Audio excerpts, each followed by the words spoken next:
여러분 안녕하십니까? 오늘 이 시간에는 얼마 전에 제가 말씀드린 조나단 에드워드 목사님의 자유의지에 관한 책을 계속해 나가도록 하겠습니다. 이 책은 지난번 강의에서 말씀드린 바와 같이 우리나라의 정부웅 박사님, 예일대학에서 조나단 에드워드를 전공하신 한국의 조나단 에드워드의 최고의 전문가 중에 한 분이시죠. 이분이 번역한 프리덤 오브 더 윌, 이 책의 이분이 번역본을 제가 교재로 하여 제 자신도 은혜를 받고 여러분들에게도 나누고자 말씀을 드리는 겁니다. 지난 시간에는 개괄적인 말씀을 드렸는데 알미니안주의자들이 적그리스 인본주의의 바탕을 둔 신학이라는 얘기과 거기에 치열하게 싸운 조나단 에드워드 목사님의 역작이 바로 이거다. 적그리스도의 정치를 우리가 항상 그자들은 하나님을 대적하는 세력이고 인본주의 세력이고 인간의 힘으로 유토피아를 건설하지 않은 의지를 인간에게서 분리해 떼내가려고 하는 그런 악한 세력이고 마지막 때에 가까울수록 바로 한다는 것을 알고 우리의 신앙생활 도처에 성서 번역 도처에 신학사상 도처에 그 세력과의 싸움이 점점 갈수록 심해지고 우리 성도의 개인적인 신앙생활도 그것들에 대한 경계를 게을리해서는 안 된다는 것을 제가 다시 한번 말씀드리면서 오늘 또 이 책을 통해서 서로 피차 은혜를 나누도록 하겠습니다. 제 자신이 의지 문제로 40여 년간 신앙생활 중에 고통을 겪었고 의지가 나약하고 의지가 뭔지도 모르고 항상 이리 흔들리고 저리 흔들리고 그러한 삶을 살았기 때문에 참 이 책은 저에게 너무 소중합니다. 오늘 드릴 말씀은 의지란 무엇인가, 또 의지는 어떻게 결정되는가, 그 다음에 이 책을 이해하기 전에 알아야 할 용어, 몇 가지 용어의 설명으로 오늘은 순서를 진행하도록 하겠습니다. 먼저 조나단 에드워드 목사님이 의지란 어떻게 정의했느냐? 정신이 어떤 걸 선택하는 것이다. 의지란 영혼이 선택하거나 거부하는 것이다. 의지 안에서 의욕과 선호와 선택과 기호, 애호가 동시에 그리고 연속적으로 일어난다.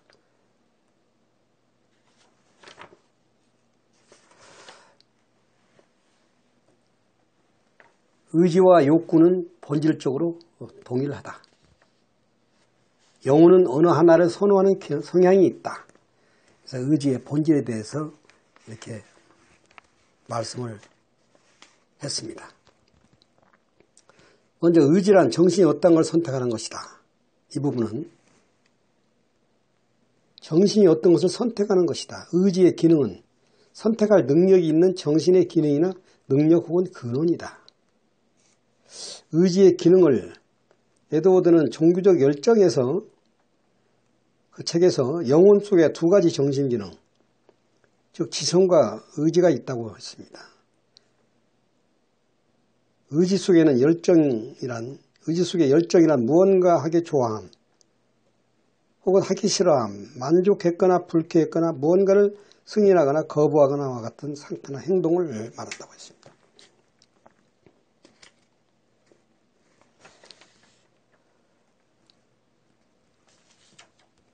의지의 활동, 의지란 영혼이 선택하거나 거부하는 것인데 영혼 속에는 물론 의지가 들어있죠. 그러나 알미니안주들은 띄어내려고 하죠. 그걸. 별도로 지혜를 부여하려고 하죠. 악한 겁니다. 아주.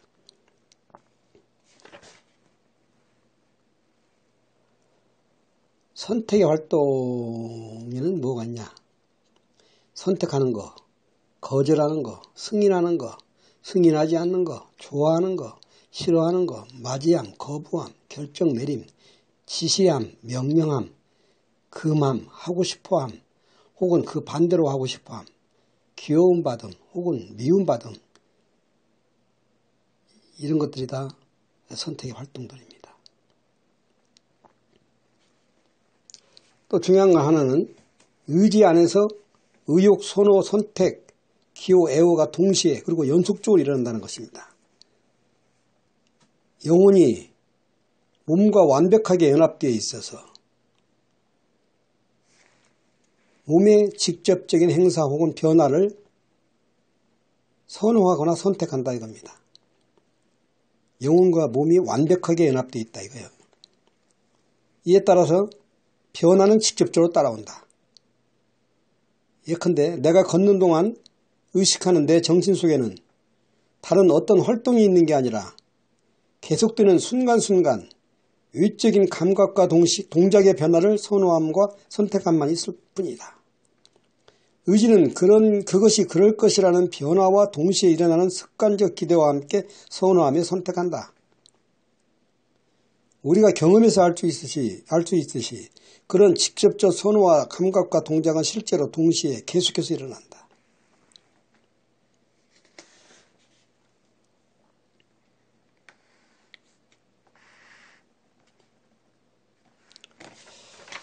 참 중요한 말입니다. 의지와 몸이 하나로 의지와 완벽하게 연합되어 있다 이겁니다. 이게 굉장히 중요한 말입니다. 영혼은 어느 하나를 선택하는 경향이 있다 이겁니다.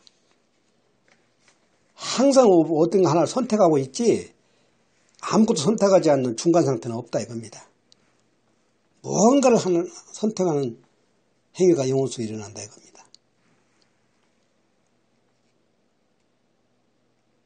그걸 마치 중립상태, 어느 한쪽으로 저울이 기울듯이 기울 수밖에 없는 영혼은 중립상태가 없다. 그 다음에 의지는 어떻게 결정이 되는가? 의지의 결정이 무엇을 말하는가부터 말씀드리겠습니다. 의지의 결정이란 의지가 선택하도록 의지에게 원인을 제공하는 것입니다.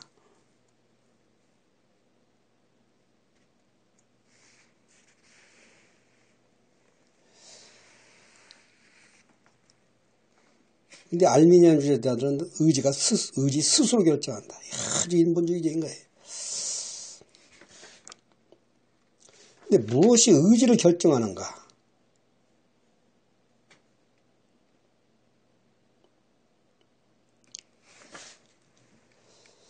정신의 어떠한 주관 속에 들어와 있는 가장 강한 동기가 의지를 결정한다.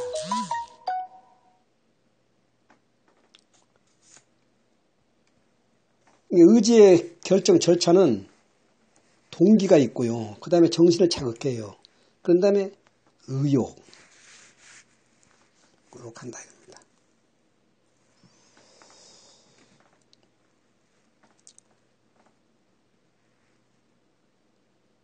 동기를 무엇으로 정의하든 간에 한 가지 분명한 것은 동기란 이해하거나 감지하는 기능의 주관 혹은 견해 안에 현존하고 있는 어떤 것이라 이겁니다.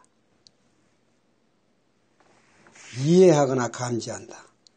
우리 인간이 이해하거나 감지하는 정신 속에 뭐가 들어오기 위해서는 눈으로 보고 손으로 만지고 귀로 듣고 입으로 냄새 맡고 다 그런 것들에 의해서 오감에 의해서 정신 속에 들어오죠.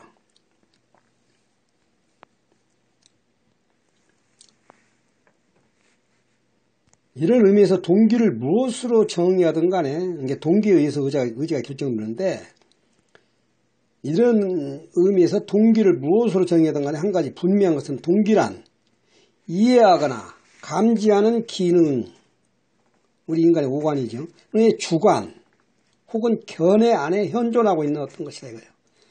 감지되는 것 혹은 정신, 주관 속에 이런저런 방식을 제외한 그 어떤 것도 정신으로 하여금 하고 싶게 행하거나 유도하게 하냐는 것은 없다. 그러니까 오로지 감지되는 거, 바운다리 안에서, 범위 안에서 의지가 결정이 이루어진다. 왜냐하면 전혀 감지되지 않은 것과 완전히 정신의 주관 밖에 있는 것은 정신에 전혀 영향을 줄 수 없기 때문입니다. 가장 명백한 사실은 감지되고 생각된 것 외에 그 어떤 것도 정신 안에 있을 수 없으며 그 정신에 이를 수 없고 그 정신을 사로잡을 수 없다. 이게 내가 아는 범위 내에서 결정이 이루어진다. 내가 보는 것이 보지도 않은 것, 듣지도 않은 것, 만지지도 않은 것 가지고 결정할 수는 없다. 정신 속에 없기 때문에 그것들은. 정신 속에 있는 것들 범위 내에서 결정이 이루어진다. 이겁니다. 동기가, 다시 말해 또한 동기는 활동 목표를 좋은 것으로 감지하는 정신 안에 있는 어떤 선행 경향이다. 의지는 항상 가장 큰 동기에 의해서 결정된다.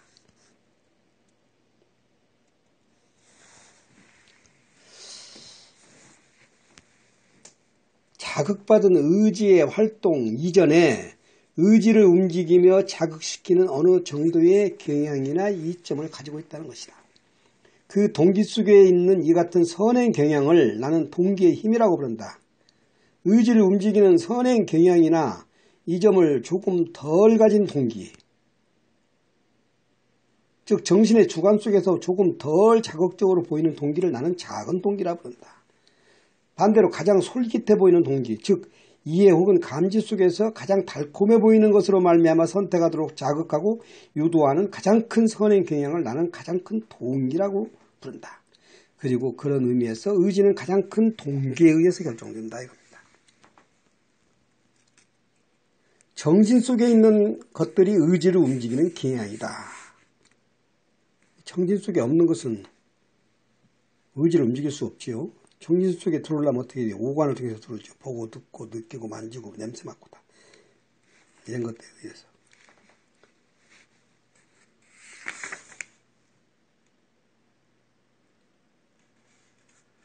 또 의지는 가장 유쾌한 것을 또 선택합니다. 가장 유쾌한 것. 가장 좋은 것.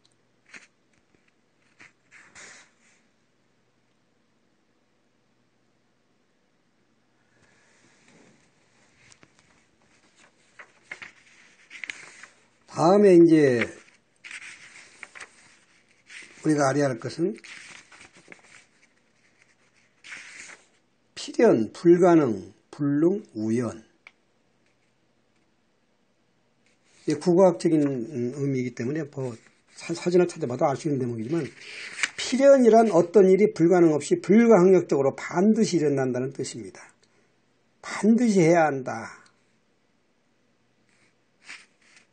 그렇게 될 수밖에 없는 일, 우연의 반대말입니다. 필연적인 것은 사람이 아무리 반대해도 필연적입니다. 필연적인 것은 사람이 전적으로 반대해도 필연적입니다. 필연적인, 불가능한, 불가항력적이란 우리가 아무리 반대에 노력해도 소용이 없다는 뜻입니다. 필연적인 단어는 달리 무언가를 할 수 없다는 뜻이므로 불가능한, 불가항력적, 불능과 같은 뜻입니다. 그 다음에 도덕적 필연과 자연적 필연을 또 구분을 했습니다. 도덕적 불능과 자연적 불능. 도덕적 불가능과 자연적 불가능. 도덕적인, 쉽게 말해서 도덕적인 것과 자연적인 것을 구분했다는 얘기입니다. 도덕적인 것은 뭐냐? 인간의 양심의 어떤 의무 아래, 양심의 어떤 지배 아래, 결박 아래 있는 이게 벗어날 수 없는 의무와 양심의 결박 아래에 있는 사람을 필연 아래에 있다 이렇게 말합니다. 이 필연이라는 단어는 흔히 이익에 따른 큰 책무를 가리키는 단어입니다. 이게 도덕적인 것은 양심과 벗어날 수 없는 의무의 결박 아래. 그 다음에 자연적 필연은 그것이 아니고 예컨대 내가 의자에 앉아 있어요. 근데 의자를 치우면 땅바닥에 주저앉아요. 이건 뭐 낙하의 법칙에서 자연적으로 절대적으로 이건 불변할 수 없는 거죠. 또 내가 수영을 못하는데 물에 빠진 사람을 수영을 못하니까 헤엄쳐 가서 멀리까지 헤엄쳐 갈 수가 없지요. 이런 경우 자연적, 물리적인 뜻도 됩니다만 자연적으로 내가 자연의 힘에 의해서 도저히 할 수 없는 경우 이걸 더 자연적인 것으로 구분했습니다. 자연적 필연, 도덕적 필연, 자연적 불능, 도덕적 불능. 도덕과 자연을 이렇게 구분을 했습니다. 조나단 에드워드는. 그래서 이렇게 자연적인 힘에 의해서 내가 할 수 없는 것은 죄를 묻지 않는다 하나님께서. 그러나 도덕적으로 예컨대 내가 돈이 많은데도 불구하고 이웃 사람이 굶어주고 가는데 위면했다든가 이런 도덕적인 부분들은 책임을 물으신다. 또 상급도 주신다. 잘했을 때. 이렇게 조나단 에드워드는 구분을 했습니다. 오늘은 이 정도로서 마치겠습니다. 감사합니다.